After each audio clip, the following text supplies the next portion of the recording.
Para nosotros es un honor tenerlo en la clase de Derecho. Esto es un curso de Sistema de Justicia, es un electivo de alumnos que están terminando la carrera, que hacemos una especie de repaso y vamos profundizando hasta en la medida que se pueda, ¿no? Como les dije, hay mucha entusiasmo por escucharlo, no necesita mayor preparación, todos sabemos que usted es un juez de investigación preparatoria, que está haciendo un papel muy importante para la justicia en el Perú. Claro, es obvio que uno no tiene que estar al 100% de acuerdo en todas las resoluciones, pero creo que el balance de la mayoría del país, además lo dicen las encuestas, es absolutamente positivo en lo que es sobre todo los casos vinculados a crimen organizado, concretamente Lavajato. Y en fin, no quiero gastar más tiempo en presentarlo, pero le agradecemos muchísimo, es un privilegio para nosotros tenerlo. Y como le dije, quisiéramos que pudiera exponer un poco sobre combinar cómo es que se organiza el Poder Judicial para responder a este tipo de fenómeno, el balance que tiene, la fortaleza, las debilidades, combinado un poquito así, haciendo malabares con cómo así usted llega a ser juez, los desafíos profesionales y personales que ha significado todas estas batallas que ha tenido que dar. Entonces, sin más, le vuelvo a dar las gracias y nos ponemos a escucharlo. Bien, buenas noches, doctor de la Jara. Buenas noches también a todo el alumnado. Nuevamente, para mí es un honor estar aquí en un espacio de la Universidad Católica, en verdad, en la Facultad de Derecho. Siempre es grato y siempre para mí va a ser un honor. Bien, en verdad voy a tratar de tomarme los 20 minutos que me he otorgado para abordar algunos tópicos que se me ha planteado, de cara también a luego estar llano a cualquier pregunta o interrogante. Bien, algunos tópicos. Lo primero, el tema de por qué, cómo así llego a ser juez. Bueno, quisiera yo confesarles, ¿no? Yo no tenía ni siquiera la idea de ser juez, en verdad. Yo cuando estudié en la universidad y egresé de la universidad no tenía en mente ser juez. Todo esto surge circunstancialmente, a raíz, digamos, de que se presenta una situación para ser juez supernumerario en una corte del interior del país. Y es así que empiezo como juez digamos, juez en lo civil, de primera instancia. Juez suplente. Hoy en día se llama a ello juez supernumerario. Y en verdad el sueldo no era nada atractivo para un juez supernumerario en ese tiempo, ni tampoco el sueldo de un juez titular. Pero aún así, ¿no? Decidí, digamos, aceptar el reto de ser juez por un tiempo, y es así que ingreso a la judicatura como juez suplente en lo civil, con la idea de estar un tiempo corto y adquirir mayor experiencia, ¿no?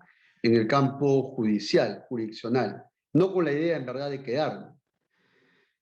Pero ¿cómo es el destino?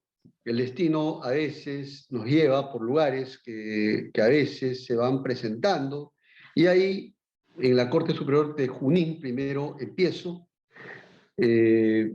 por el trabajo que desplegaba, porque prácticamente iba a juzgados, yo le llamaba a los juzgados, en donde se incendiaban las cosas, o bien porque había problemas de cuestionamiento de la población hacia los jueces por temas de corrupción, o bien se me asignaban juzgados que tenían una carga laboral excesiva.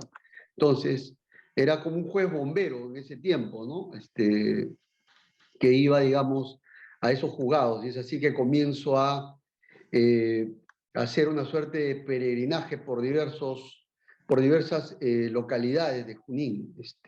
He sido juez en lo civil, en Tarma, en Pampas, Tayacaja, en Huancayo, en Concepción, que está más o menos a 30 minutos de Huancayo, pero siempre he estado dedicado al campo civil, en realidad. Es decir, no estaba vinculado para nada con el campo penal.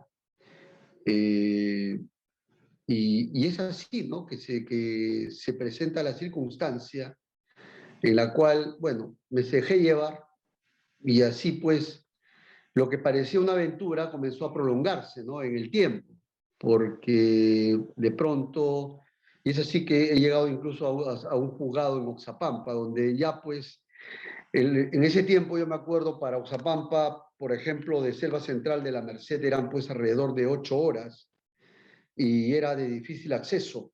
Eh, y en verdad el juez de Oxapampa era un superjuez, en verdad todo un superjuez, no tanto por las competencias académicas, sino porque era juez civil, era juez penal, era juez constitucional, era juez laboral, era juez contencioso administrativo, era juez de menores, era juez de familia, era un juez todoterreno, en otras palabras, y el turno era permanente. Entonces, es así la realidad en ese tiempo, ¿no?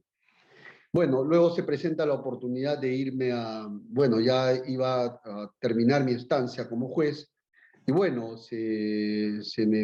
digamos, se me sugiere continuar como juez supernumerario o juez suplente, y es así, pero en ese tiempo solamente habían plazas para estos juzgados penales transitorios, y es así que acabo en Satipo, y por primera vez, sin saber nada de penal, ya estoy recién, en realidad soy juez penal desde el año, a ver, vamos, 2008 en adelante.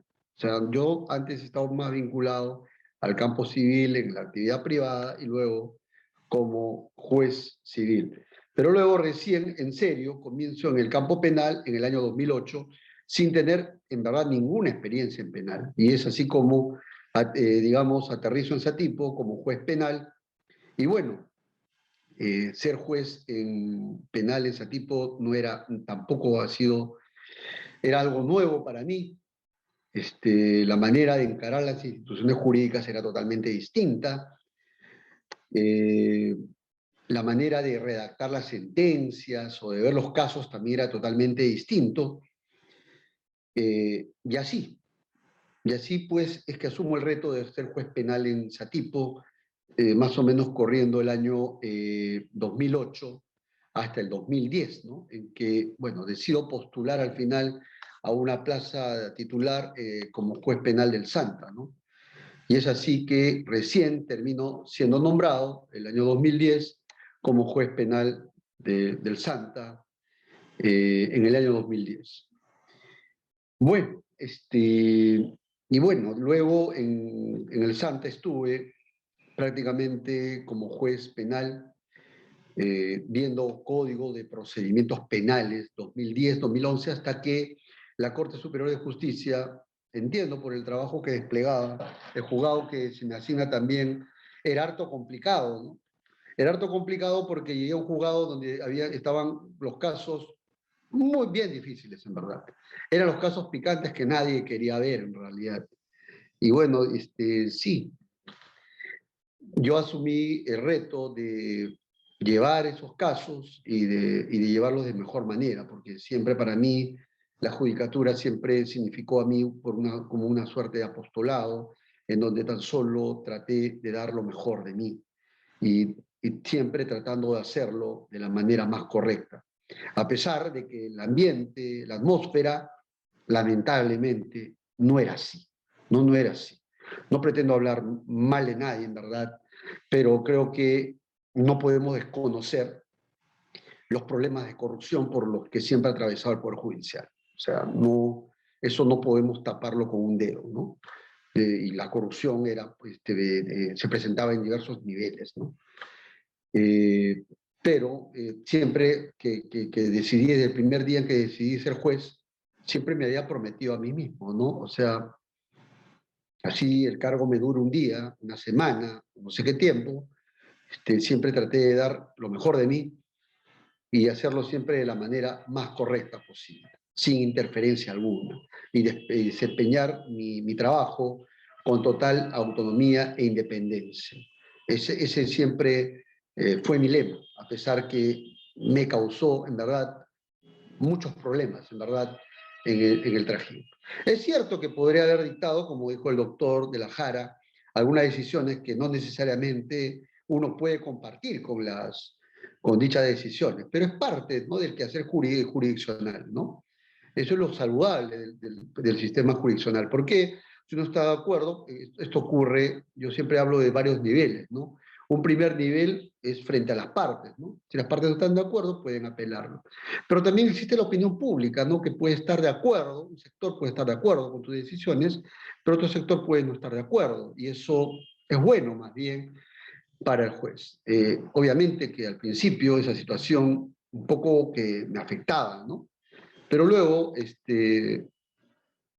ahora lo tomo de la mejor manera. Creo que es una manera de crecer, es una manera de darse cuenta de los errores a veces y de tratar de mejorar día tras día. Creo que esa es la lógica de todos nosotros.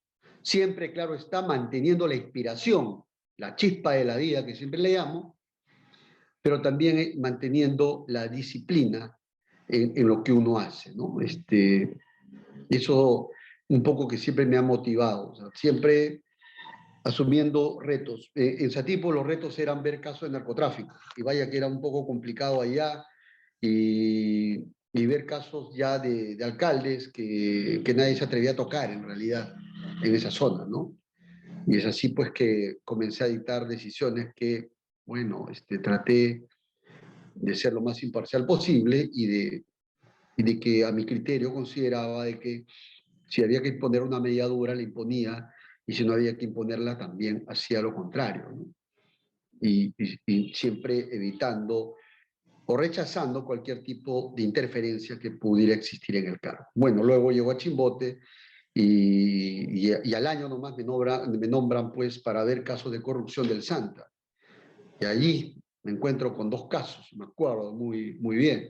Me acuerdo con un caso del estadio de Chimbote, donde fallecieron varias personas, donde estuve una repartición un reparto de panetones y de víveres a la población con ingentes recursos del presidente regional ese entonces. Y ese caso, pues, fue uno de los primeros casos que me tocó, y vaya que fue todo un reto.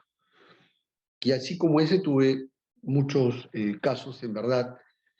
Luego en Chimbote también tuve bastantes casos de las entidades públicas, de funcionarios públicos. Y bueno, y luego se da pues ya mi traslado acá a la ciudad de Lima, y comienzo a ver ya casos de crimen organizado. En líneas generales, sobre mi papel de juez, bueno, yo siempre he hablado de tres niveles que siempre he tomado en cuenta, en verdad, para desempeñar mi papel de juez. Lo primero es que siempre para hacer algo creo que tienes que tener la inspiración de la vida, ¿no? O sea, tienes que ser un romántico acerca de lo que haces, ¿no? Y una de las cosas que me empezó a apasionar, y en serio, fue pues el quehacer jurisdiccional, tratar de hacer siempre el trabajo de la mejor manera posible, ¿no? Lo segundo, he tenido que aprender mayor disciplina, porque la carga procesal pues que uno tenía que atender era pues muy significativa. Debo confesar que en algunos momentos la carga procesal a nivel cuantitativo y a nivel cualitativo muchas veces me sobrepasó, es decir, porque era demasiado lo que se tenía que atender. Así es que eso, en vez de ser un motivo digamos, echar las cosas para atrás, debe ser un motivo para digamos, reinventarte como juez y mejorar tu trabajo, ¿no? Y lo tercero, creo que eso es lo más importante, creo yo, en el quehacer de toda persona, creo, ¿no? Mantener siempre tu independencia y tu autonomía. Es una de las cosas que, valgan verdades, que en vez de, es una de las cosas que aprendí en verdad en casa, a mantener la autonomía. Y también aprendí en la universidad, valgan verdades, lo aprendí en la universidad. También acá debo confesar que yo estudié en dos universidades, ¿no? En Católica también estudié el pregrado y también en la San Martín. Y vaya que este, recuerdo con mucho, recuerdo las palabras principistas de Javier Neves, ¿no? Mujica, hoy día desapareció profesor, ¿no? Y que siempre era un académico, un capo en derecho laboral, un superstar, como se dice en derecho laboral, pero además era principista, ¿no? Y eso es de las cosas que también uno aprende en la universidad y uno aprendí de Javier Neves, ¿no? Son cosas que, bueno, uno lo acompañan y que hacen que mantenga su autonomía, ¿no? Yo siempre digo, las presiones o las interferencias pueden venir de cualquier lado, pero creo yo de que este papel de juez te exige mucho de ti. Y creo que lo más importante es mantener la autonomía en lo que haces. He tenido momentos, obviamente, difíciles, ¿no? Y lo otro, para cerrar el tema de juez, pero en verdad que creo que me he excedido acá,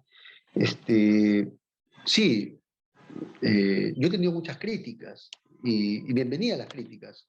Hoy en día trato digamos, siempre tomo nota de las críticas y trato de que mis decisiones sean lo más ajustadas a derecho. Y hoy en día lo que busco más es mejorar en el campo de lo técnico jurídico, ¿no? O sea, eso y un poco esto me ha llevado a ser más autodidacta, a hacer más estudios sobre argumentación. Y en verdad, creo que en la Universidad Católica creo que tenemos grandes profesores muy capacitados en estas materias que siempre son mi punto de referencia para mejorar, ¿no? En materia de argumentación, qué duda cabe, ¿no? La Facultad de Derecho, ¿no? Pero también en materia de argumentación, como no tomar en cuenta a Pamela Lastres, ¿no? Que está muy metida en el tema de la argumentación. Y vaya que ha sido importantes, digamos, sus aportes, porque he podido leer textos de argumentación que en cierta medida me han servido, porque en el diario debate de una audiencia tú escuchas una parte, otra parte, ¿no? Y muchas veces escuchas falacias, ¿no? Y hay que saber identificar las falacias. Es así que gracias a Pamela Lastres pude conocer, pues, a una gran argumentadora como Trudy Govier y que siempre guía mis decisiones para poder identificar un buen argumento, ¿no? Sí, o sea, son grandes cosas que trato de mejorar. Y cómo no recordar y cómo no volver, siempre vuelvo y siempre se los doy a mis hijos para que lo lean, este manual de redacción universitaria, ¿no? Este manual que lo encuentras fácilmente, ¿no? Sobre temas de redacción, sintaxis. Sí, a veces las decisiones nuestras son enrevesadas, ¿no? A veces no se las entiende, ¿no? Creo yo que los jueces debemos estar en un punto de innovación en ese tema, tener un lenguaje mucho más amigable, más sencillo y mucho más corto, ¿no? A pesar de que los casos que se ven acá demandan mucha información, en verdad, ¿no? Donde hay que en todo caso buscar un tema de equilibrio.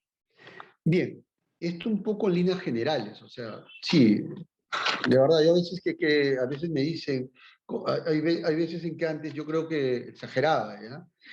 Porque yo recuerdo de que antes he tenido audiencias maratónicas, ¿no? Por ejemplo, yo recuerdo el caso Barrio King, ¿no? Yo recuerdo que ingresó un jueves, la prisión preventiva la programé para un viernes, y eran varios detenidos, ¿no? Contra quienes se había ordenado detención preliminar.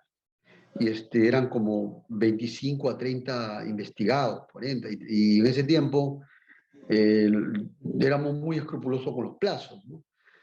Y esa vez yo me acuerdo que empezó la audiencia un viernes por la tarde, y valgan verdades, con, con varias interrupciones, la audiencia acabó el domingo de madrugada y de amanecida todavía, ¿no? O sea, sí.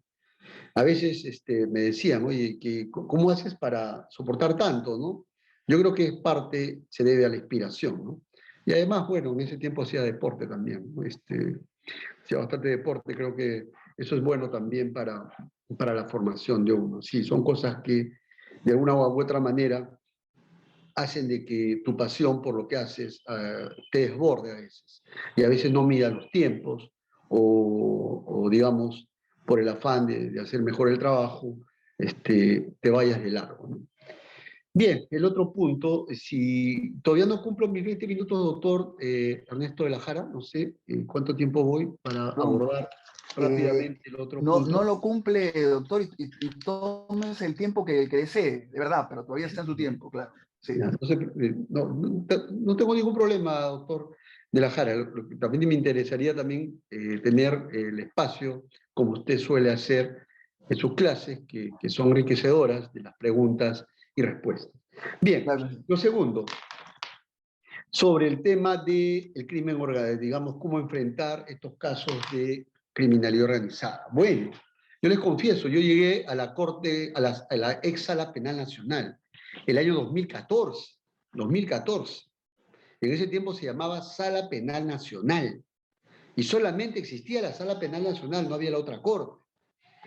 Y ojo, en ese tiempo yo me acuerdo que recién empezaba el Código Procesal Penal con nosotros, y solamente éramos 3 jueces de investigación preparatoria, solo 3 jueces de investigación preparatoria, para ver crimen organizado y corrupción de funcionarios vinculados a criminalidad organizada. Y vaya, el trabajo fue arduo, fue arduo. Solamente existía la Sala Penal Nacional. Luego se creó paralelamente la Corte Superior Especializada solamente en corrupción de funcionarios, y que comenzó a funcionar paralelamente, la cual se entendía de que iba a haber temas solamente de criminalidad organizada, de corrupción de funcionarios, vinculado a criminalidad organizada, ¿verdad? Bien, esto es un poco la introducción para ver pues el tema del Poder Judicial. Bueno, no voy a hablarles acerca de cómo está organizado el Poder Judicial, ustedes lo saben mucho más que yo, pero sí me interesa hablarles de este sistema de justicia especializado que ve 3 grandes temas de repercusión nacional e internacional. Ve lo que es crimen organizado, primer paquete, ve lo que es corrupción de funcionarios, segundo paquete vinculado a crimen organizado, de repercusión nacional e internacional, y el tercer paquete, hoy en día, es el tema de terrorismo. Bueno, el crimen organizado está pues el tema de sicariato, narcotráfico, depredación de bosques, etc. Pero a nivel de crimen organizado, ¿no? Robo, pero digamos lavado de activos y delitos afines, que tienen que ver con criminalidad organizada. ¿Por qué les hacía esta introducción? Porque así como comenzó a funcionar estos 2 niveles, pues bien, por bastante tiempo ha venido funcionando. Pero hoy en día, un poco ya para enlazar con el tema materia de la charla, y que viene muy a contrapelo con el sistema de justicia especializado para ver estos casos de crimen organizado y de corrupción de funcionarios y de terrorismo. Bueno, esto siempre ha estado marchando así, con 2 sistemas paralelos. Luego, obviamente, se crearon 2 cortes. Al final había 2 cortes. La Corte Superior de Justicia en Crimen Organizado y la Corte, o digamos, el sistema, mejor dicho, de justicia de crimen organizado, que estaba a cargo en ese tiempo la doctora Inés Villabonía, y el sistema de corrupción de funcionarios. Me parece que en ese tiempo estaba a cargo de la doctora Castañeda, ¿no? Entonces, así ha venido funcionando durante bastante tiempo. Luego se cambió, se creó el estatuto, pero siempre caminaban por cuerdas separadas, ¿no? El sistema de corrupción de funcionarios, el sistema de crimen organizado, y algunos problemas que siempre se presentaban de vez en cuando en cuanto a la competencia, qué sistema debía haber. Pues bien, les comento que esa era una corte o un sistema bueno, luego se crea ya como corte, pero todavía funcionaba con dos sistemas. Y todavía con todavía personal en un número no tan significativo. Pues bien, esa situación ha cambiado ya. El Consejo Ejecutivo, como ustedes sabrán, ya ha difundido y ya se está aplicando, ha prácticamente consolidado la existencia de la Corte Superior de Justicia especializada en crimen organizado y de corrupción de funcionarios. Es decir, ahora ya es una sola corte, en buen romance. Una sola corte con un presidente que está a cargo de la Corte. ¿Y qué es lo que ha dispuesto el Consejo Ejecutivo para ver estos casos de criminalidad organizada? Ha unificado ya, hoy en día se han unificado todo el sistema. O sea, ya no es sistema de corrupción de funcionarios, por un lado, y sistema de crimen organizado, por otro lado. Ya no va más eso. Entonces, hoy en día, por ejemplo, a nivel de juzgados de investigación preparatoria, hoy en día tenemos 10 juzgados de investigación preparatoria, porque en verdad la carga procesal es significativa en cantidad y en complejidad, diría. En cantidad, porque de un tiempo a esta parte, los casos se han incrementado a un ritmo exponencial. Casos de crimen organizado. Léase, crimen organizado propiamente dicho, corrupción de funcionarios, de repercusión nacional e internacional, como caso Lavajato, y también lo que tiene que ver con terrorismo. Es decir, hoy en día ya contamos con 10 jueces de investigación preparatoria. ¿Y a qué se debió esto? Porque ya el sistema estaba colapsando. Y bueno, el Consejo Ejecutivo ha citado estas normas administrativas de tal suerte de que esta situación de colapso, sobre todo habían dos juzgados que estaban ya atiborrados, y a pesar de que se hacían diligencias todos los días, y a pesar de que se mantenía un ritmo de trabajo muy acelerado, era imposible bajar la carga. Y eso ocurría con el primer juzgado, el primero donde estoy, el que habla, y el cuarto juzgado que está a cargo de otro juez. Y prácticamente han dispuesto de que nos cierren el turno hasta más o menos hasta fin de año, para que los nuevos juzgados comiencen a alimentarse de nuevos casos. Obviamente sin quitar la competencia de los casos que cada uno ya va viendo, es decir, para respetar el principio del juez natural, para no crear este sistema de jueces ad hoc, ¿no? Que también estaba en discusión, porque era sobre todo la carga procesal en el primero y en el cuarto era exponencial.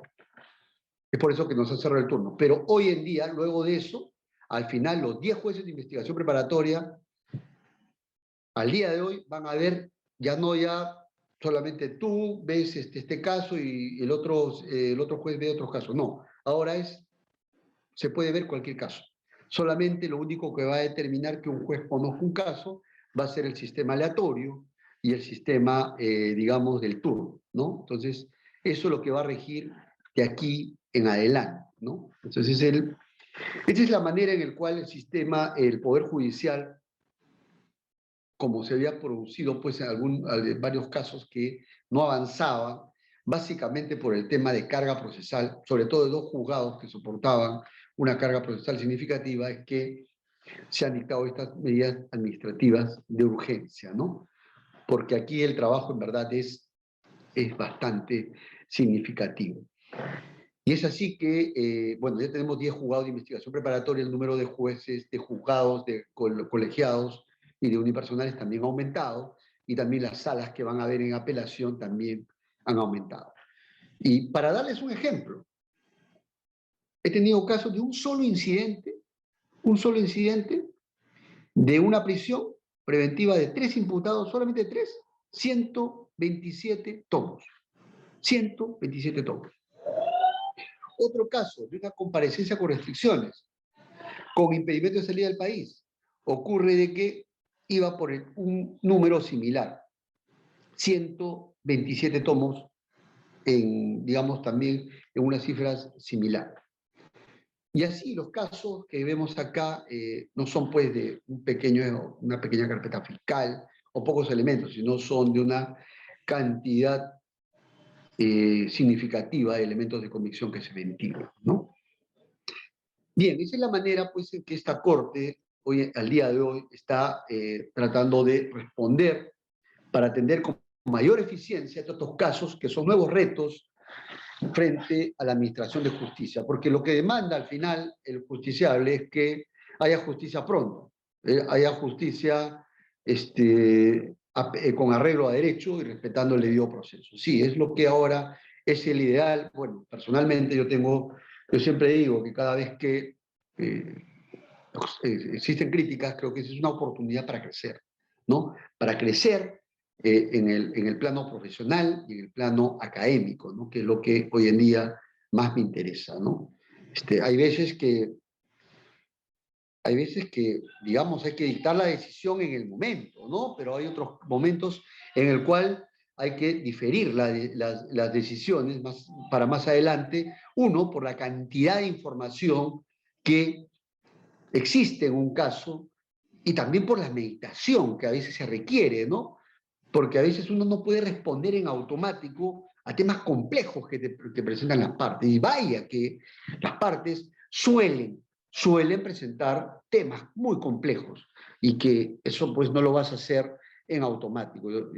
Hay veces en las cuales hay que parar y tomarse el tiempo para dar una respuesta ajustada a derecho y lo más técnica posible, porque al final de eso se trata, ¿no?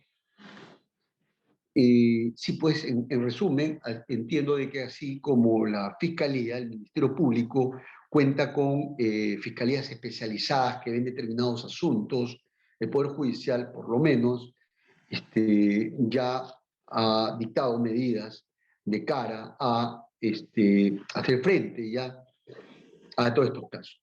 Obviamente que la carga procesal todavía, hay todos juzgados, todavía les va a seguir acompañando porque uno viene ya arrastrando esta carga. Y bueno, los nuevos juzgados pues recién están recibiendo nuevas causas. Esa es la idea y esa es la manera en que se está respondiendo digamos, al Servicio de Administración de Justicia y se entiende siempre con de una manera más eficiente. Siempre las decisiones de esta sala o de esta corte siempre van a estar en el ojo de la tormenta. ¿Qué duda cabe? Por eso, es decir, van a ser un punto de referencia sobre las principales discusiones jurídicas que se producen, ¿no? Hay muchas discusiones jurídicas que se producen, ¿no? Hace un tiempo, por ejemplo, estaba en boga el tema del colaborador eficaz, ¿no? Sobre la utilización de la declaración del colaborador eficaz. Y me parece que fue un tema que incluso mereció diversos pronunciamientos en casaciones. Y por cierto, es un tema que vuestro profesor me parece que trabajó una tesis en materia de colaboración eficaz y que ha sido utilizada también como punto de referencia para estas decisiones. Es decir, al final, siempre recurrimos a la doctrina. Siempre tenemos que recurrir a la doctrina para poder darle la mejor respuesta al caso concreto, porque de eso se trata, de dar la respuesta más ajustada a derecho. Y qué duda cabe que la doctrina es un punto de referencia esencial. Y por eso que siempre creo yo, hay algo que decir en esta materia. Creo yo que ya me he excedido ahora sí en el tiempo, pero yo gustoso para poder responder alguna pregunta, alguna inquietud. Muchas gracias, doctor de la Jara. Perfecto, doctor Concepción Carhuancho. Muchísimas gracias por esta esclarecedora intervención. Y no sé, le voy a pedir, no sé, de repente Claudia me hace el favor de juntar como grupitos de intervenciones para que vaya comentando el doctor Claudio o Franco, no sé, cualquiera de los dos Sí, puede sí, hacerlo, claro. o Claudia, sí. Bueno, en este momento pueden levantar la mano si desean hacer alguna pregunta o en todo caso escribirla por el chat para poder trasladarla al doctor. Ahí Como, tenemos como te una digo, pregunta. yo te sugiero que juntemos 2, 3 preguntas. Ya. O sea, el que haga la primera pregunta, los siguientes traten de hacer preguntas que vayan también por ese mismo camino, como para hacer un bloquecito, para que el doctor pueda comentar y después hacemos otro bloquecito también sobre otro tema y así unas 2, 3, 4 preguntas, veamos, y Estamos tratando en- como de hacer como temáticamente para darle la oportunidad de hacer los comentarios. Pero a ver, vamos Claudia, sí. Ok, entonces empezamos con la pregunta de Alexis Palomino para ver más o menos cuál es el grupo que vamos a armar. Sí, Alexis, puedes encender tu micrófono. Sí. Ok. Bueno, buenas noches, doctor Carguancho. He estado bastante sorprendido y animado por su labor como juez desde los inicios, la precariedad que existía, etcétera, ¿no? Bueno, mi pregunta era bastante puntual y es la siguiente. Eh, ¿A qué se debe la percepción de la población de que el sistema de justicia no funciona? Y básicamente realizo esta pregunta por actos como la justicia popular, que es del chapa tu choro y déjalo paralítico, o también como la presentación de las noticias, por ejemplo, en el caso o de las noticias en general que presentan, ¿no? Que ha habido un caso de robo, por ejemplo, entonces la gente siempre en los noticieros suele decir que uno, no hay policías, que no llegan los policías, o también lo trasladan al tema de que tal vez los fiscales no hacen una buena imputación, o finalmente se traslada el problema a que, no, sí llegó la policía, sí la fiscalía hizo una buena imputación, sin embargo, fue el juez quien lo dejó libre. Esa era mi pregunta. Gracias. Bien, yo creo que bueno, hay varias cosas que decir, en verdad. De repente, doctor, dejamos un ratito un par de preguntitas más y... Adelante. Para Sí, acumularlas y para ya, poder... Ok, sí, sí. con gusto. Jorge Luis. Sí, ¿qué tal? Doctor Carguancho, buenas noches. Mi pregunta iba en el sentido de que, según su experiencia, ¿qué mecanismos cree usted que se pueden trabajar para mejorar la independencia de los jueces en nuestro sistema? Y también, como parte de esa pregunta, quería saber qué aspectos del actual sistema de justicia perjudican o, en todo caso, impiden que la independencia del juez se desarrolle con plenitud. Muchas gracias. Bien. Ok, entonces veo que por el momento tenemos... ahora tengo una mano más. Julián Malpartida. Y ahí damos ya el pase, sí. Buenas noches, doctor Carguancho. Y, bueno, pues, en general, mi pregunta va en torno al tema de la prisión preventiva, que si bien es una excepción, hasta donde tenemos conocimiento, parece más como la norma, ¿no? O sea, es que se tiende a solicitar mucho la prisión preventiva, y si usted considera que ha tenido una gran repercusión en sí en el sistema judicial, y si es que usted considera que hay algo del sistema que se deja de usar que se podría traer ahora, ¿no? Para mejorar en sí el trabajo. Bien. Bien, a ver, lo primero, respecto a la percepción, ¿por qué continúa una percepción negativa frente al Poder Judicial? Yo creo que aquí voy a tratar de ser lo más directo y directo posible en la materia. Yo creo que es como en la vida, ¿no? Es como en la vida. Cuando uno atraviesa problemas, lo primero que uno tiene que hacer es un diagnóstico en serio de lo que ocurre y aceptar esos problemas para que a partir de ese momento uno pueda mejorar esa situación. Pues bien, ¿qué ocurre en el sistema de administración de justicia? Pues bien, es innegable de que aún continúa la percepción negativa. Y básicamente se debe a varios factores, ¿no? A varios factores. Un primer tema que creo yo afecta al Poder Judicial es que es la lentitud en la atención de los casos. Es decir, los órganos jurisdiccionales no suelen dar una respuesta pronta a los pedidos de las partes. Y creo que esto va en contra de la, digamos, de la imagen del Poder Judicial. Mucho se dice que justicia que tarda no es justicia, ¿no? Y hay casos en los cuales, pues, se exige o se requiere una respuesta pronta de la Administración de Justicia y que no se da. Y esto genera, pues, desaliento en la población, ¿no? Sí, o sea, genera desaliento y hace de que no confíe en la Administración de Justicia. A veces, esta lentitud suele estar asociada con temas de corrupción. Y el segundo problema, que hay que reconocer, hay temas de corrupción todavía en el Poder Judicial. Es un tema, que, así como en toda entidad pública, y que es algo que no se puede negar, ¿no? Digamos, el gran reto consiste en identificar si estamos frente a un tema de corrupción sistémica, ¿no? Y ahí sería importante un estudio sobre esta materia.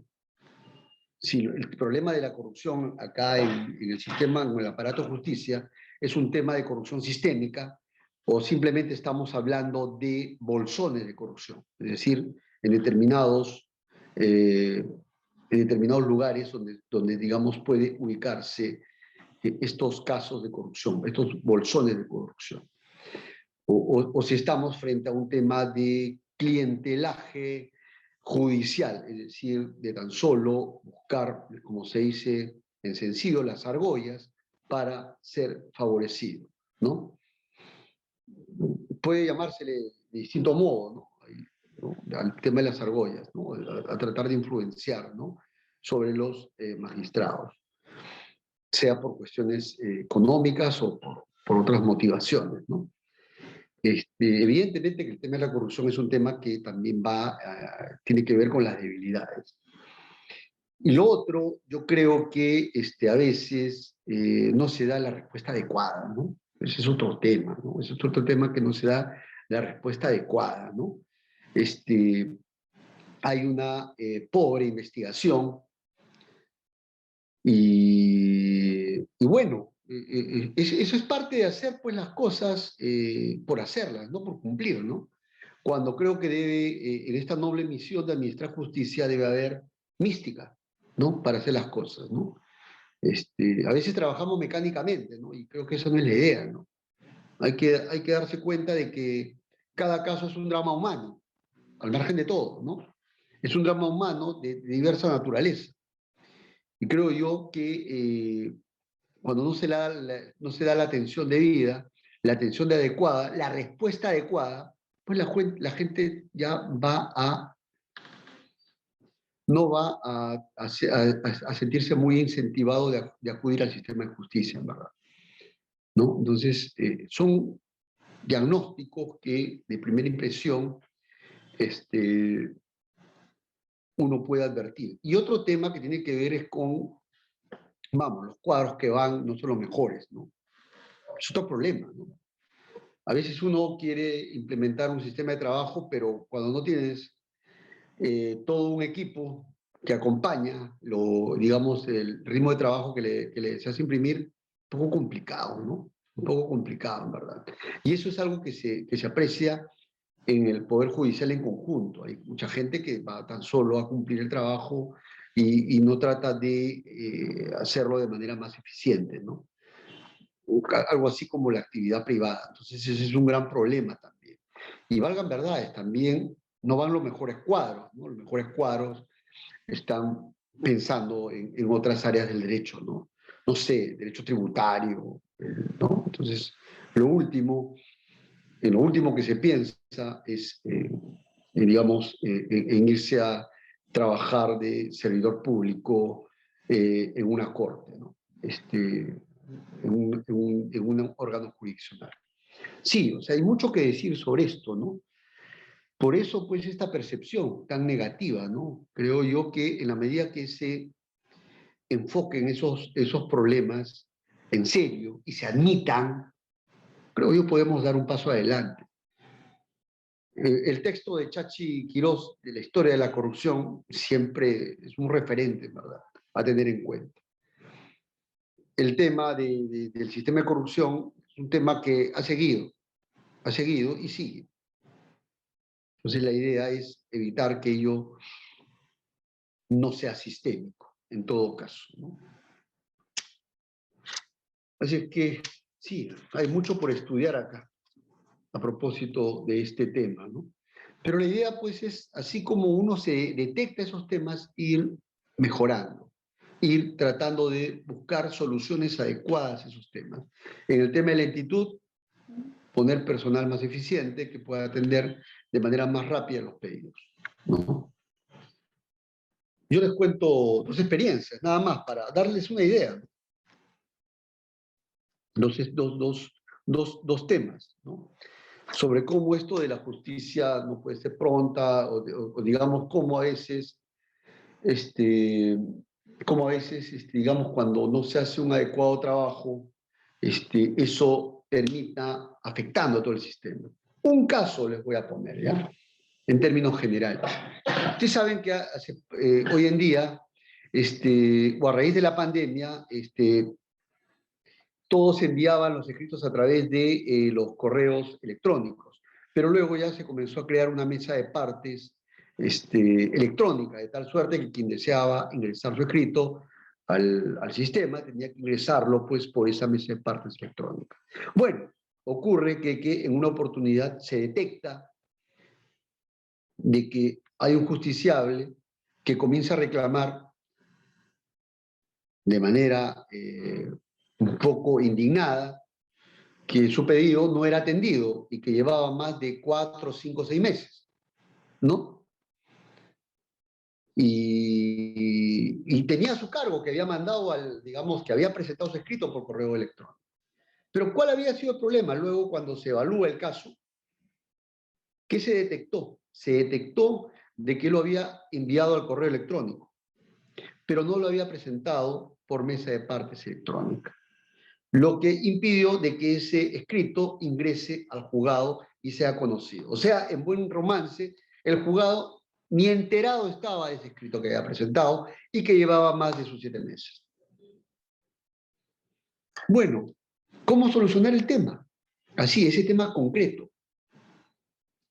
Uno, de que debería haber mayor publicidad sobre cómo ingresar los escritos a los justiciables, porque el justiciable está desesperado porque se atiende su pedido y que entiende que habiendo mandado el correo electrónico ya había presentado todo ello, ¿no?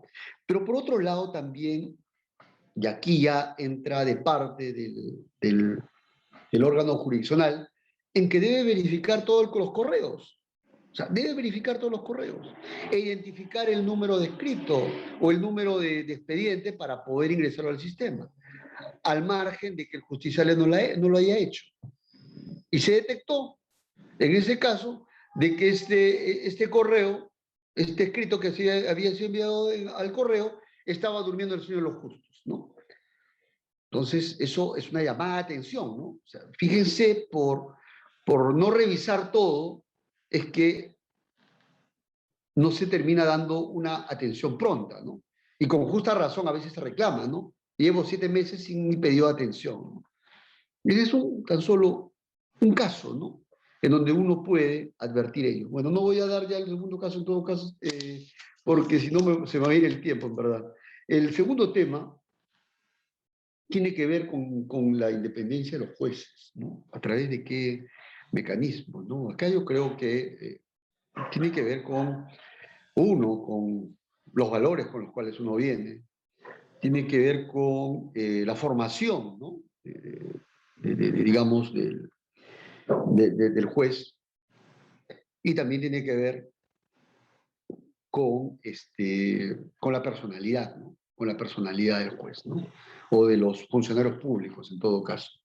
Creo yo que un tema básico y que ha sido clave en todo movimiento en la administración de justicia es cuando los operadores de justicia han desempeñado su papel con independencia. Creo que el tema de la independencia es algo que se debe fortalecer en el sistema de justicia, ¿no?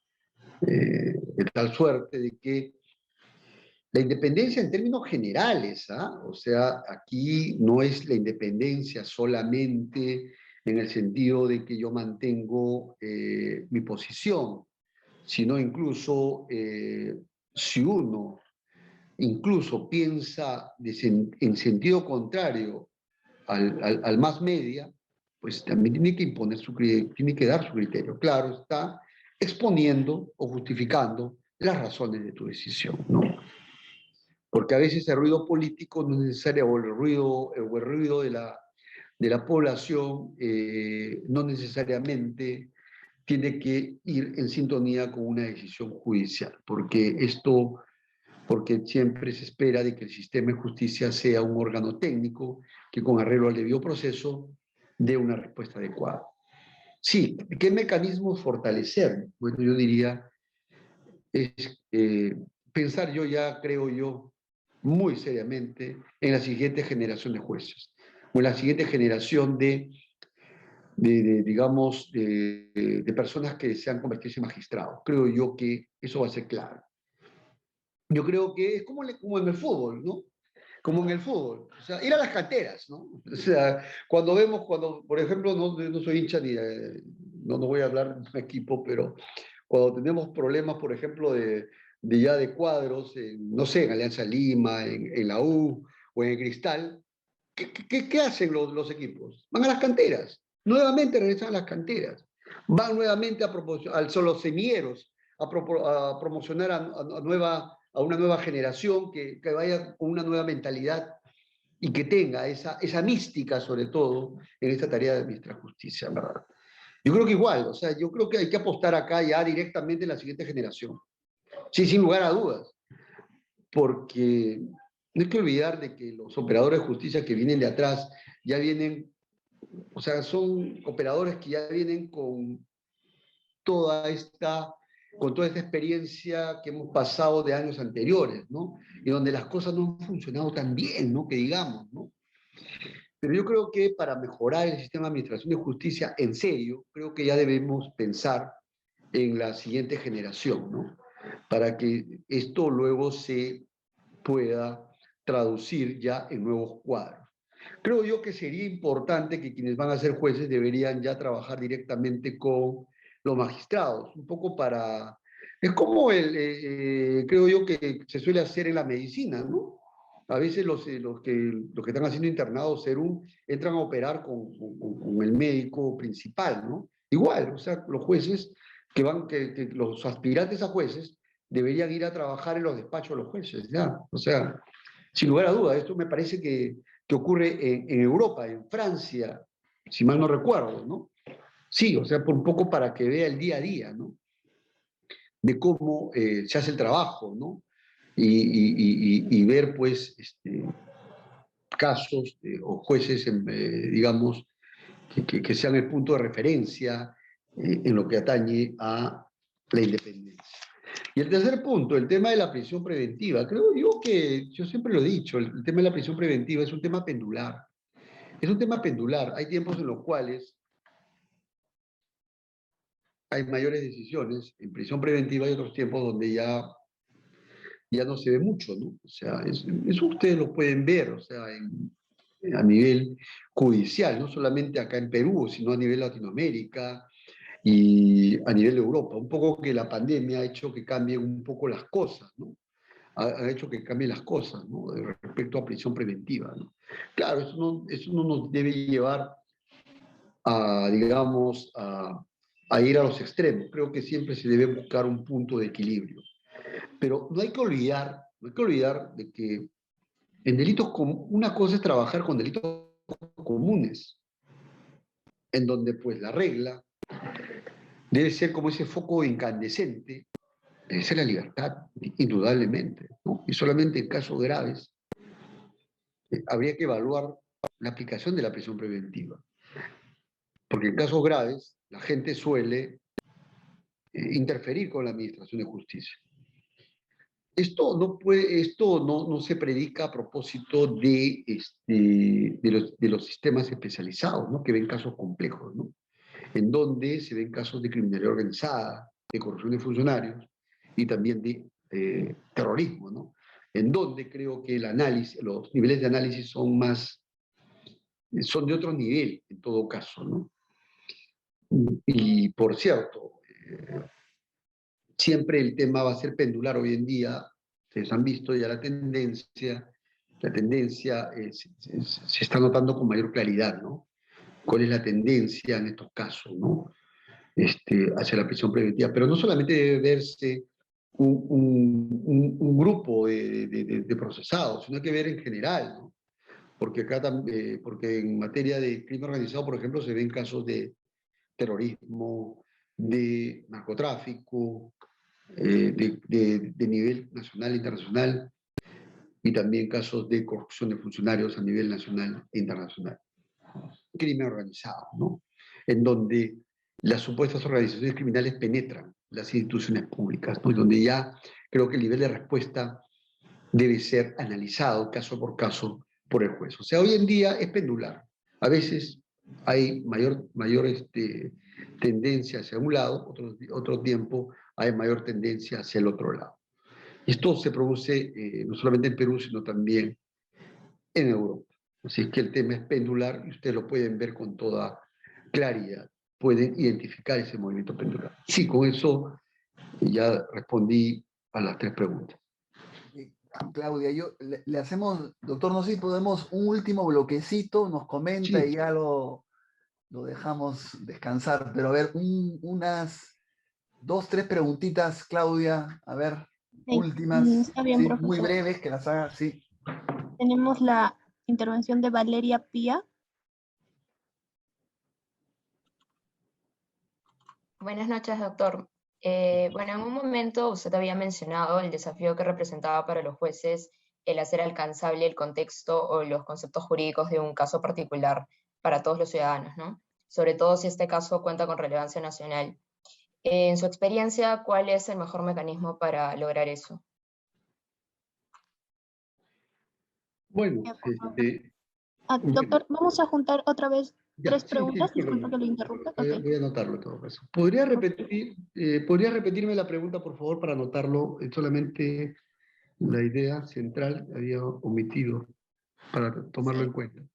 Por Sí, favor. claro. Le comentaba acerca del desafío que había señalado, que bueno, representaba para los jueces hacer alcanzable el contexto, los conceptos jurídicos de un caso particular para todos los ciudadanos, ¿no?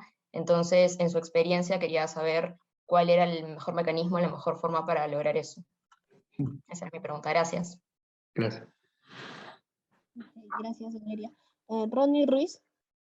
Ok, doctor Carguancho, muy buenas noches. Realmente estoy muy contento de escucharle. Mi pregunta va por lo siguiente, con el tema de la acumulación de casos, ¿no? ¿Usted cree que hay un problema de los jueces por darle celeridad a los casos?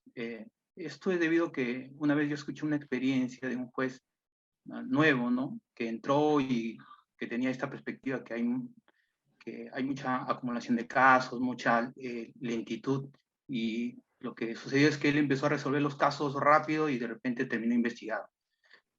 Porque hay una desconfianza, de repente pienso yo, de que los casos, si un juez resuelve rápidamente un caso, lo está haciendo de una mala manera. Entonces, mi pregunta es respecto a que si hay un temor de los jueces por acelerar los casos de repente, porque pueden terminar siendo investigados. No sé si eso es si existe eso. Yo sé que usted es un juez valiente, por eso las cosas son diferentes, pero no sé, esa es mi curiosidad.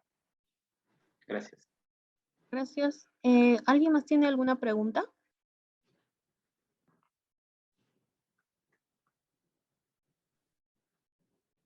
No, al parecer esas serían las 2 preguntas que tenemos, doctor. Bien. La primera pregunta de Valeria había notado sobre el tema de cómo hacer más entendible los conceptos jurídicos, no solamente a los justiciables, sino a la ciudadanía en general. Creo yo que este es el gran reto de la Administración de Justicia. Y valgan verdades, creo que ya se debe dar el giro, pero un giro en serio, ¿no?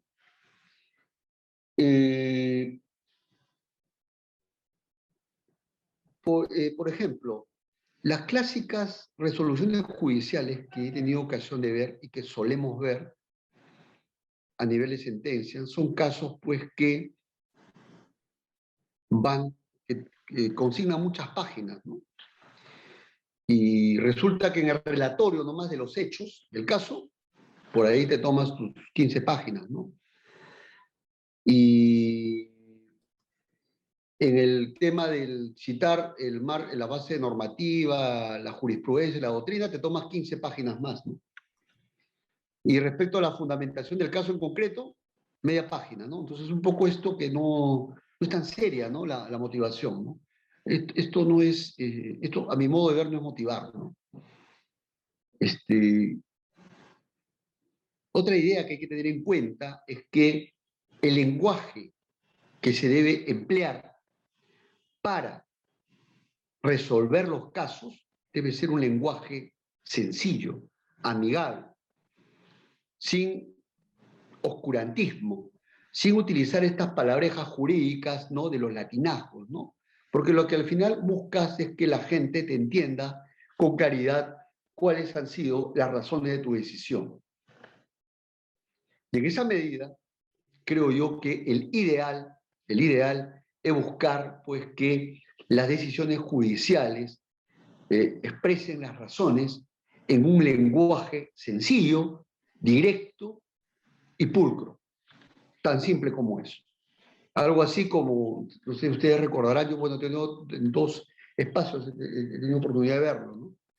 Uno, en esta película de Filadelfia, no sé si se acordarán ustedes, en donde el abogado habla, ¿no? Explícamelo como si tuviera 7 años, ¿no? Como si vas a explicárselo a tu hijo de 7 años. Entonces, algo así, ¿no?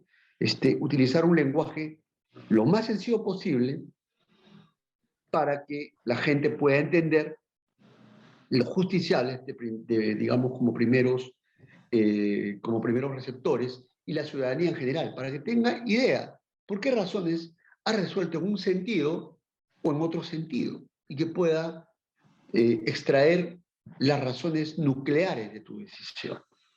Sí, hay alguien que dice, por ejemplo, escribir en sencillo no es tarea fácil, ¿no? Sí, yo creo que los jueces debemos ya dar el paso, ¿no?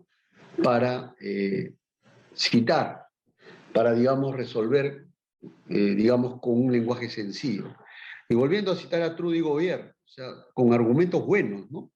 Que se sustenten premisas exactas, no inexactas, con argumentos pertinentes, que estén vinculados al tema, y con fundamentos adecuados y suficientes, como diría Trudy Gobierno. Entonces, creo yo que aplicando la sencillez y las reglas básicas de la buena argumentación, creo yo que podemos dar un paso adelante. Lo otro, el tema de la acumulación de casos. Sí, sí, definitivamente. En el Poder Judicial todo es visto bajo sospecha, ¿verdad? O sea, evidentemente, ¿por qué? Porque hay una, en vez de, así como el juez, bueno, yo he sido, así como existe una suerte de presunción de imparcialidad que, ¿no? Que supuestamente irradia a todo juez, ¿no? Entonces, bueno, eso es, digamos, es un principio que siempre se utiliza, ¿no? Para resolver algunos determinados asuntos, ¿no? Pero siempre en el Poder Judicial, siempre existe una presunción de sospecha sobre el juez, ¿no? Sobre el magistrado, ¿no? Precisamente porque siempre existe el prejuicio de que siempre las decisiones han sido arregladas o vienen o han sido o se tuercen las decisiones por diversos factores, ¿no? Claro, o sea, por eso que toda actuación de los jueces es visto con sospecha, ¿no? Entonces, yo creo que una manera digamos, o bien de trabajar rápido o trabajar lento es ver es trabajar con, digamos, aplicando el mismo criterio a varios casos, ¿no? Entonces, sí, por ejemplo, seleccionarás 10 casos que te parecen sencillos y a esos 10 casos le das respuesta pronta. Y tendrás una explicación que dar, ¿no? O sea, sí, se le da respuesta pronta. Pero más que todo, Los cuestionamientos vienen luego cuando hay, valgan verdades, relaciones extraprocesales entre funcionarios públicos con partes procesales, ¿no? Y cuando eso no es lo adecuado, ¿no? Por eso que es importante siempre mantener este tema de la autonomía, ¿no? Para poder, uno, no tener compromiso con nadie, porque eso significa mantener tu independencia, y dar la decisión que a ti te parece, ¿no? Y si, bueno, si te equivocas, te equivocaste, ¿no? Y bueno, aprenderás en el camino, pero hay cosas que no se pueden corregir, ¿no? Como cosas que, cuando hay cosas turbias debajo de la mesa, ¿no? Yo creo por eso que al final de cuentas lo que va a marcar la pauta es tu ritmo de trabajo, tu performance, ¿no? Y valgan verdades, en el sistema de justicia tenemos buenos valores y buenos referentes, en verdad. Buenos referentes que hay que seguir, que hay que seguir. Así como han habido otros magistrados que no han sido, pues, precisamente el punto de referencia, ¿no? En materia del quehacer jurisdiccional, ¿no? Entonces, yo creo que gran parte es, pues, la mística la que repetía, la disciplina y también el tema de la independencia, ¿no? Que siempre debe estar ahí. Sí, doctor de la Jara.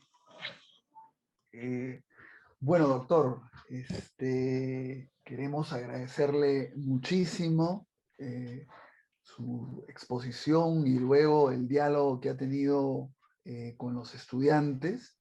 Y como les he dicho desde el primer momento que les comenté que iba a venir, que iba a estar en nuestra clase, realmente es un privilegio para nosotros poder tener este diálogo directo, un juez tan importante como es usted, ¿no? Entonces, le agradezco muchísimo y ojalá que la próxima vez que nos veamos ya sea presencial, ojalá, pero nada más. Bueno, muy buenas noches, ¿ah?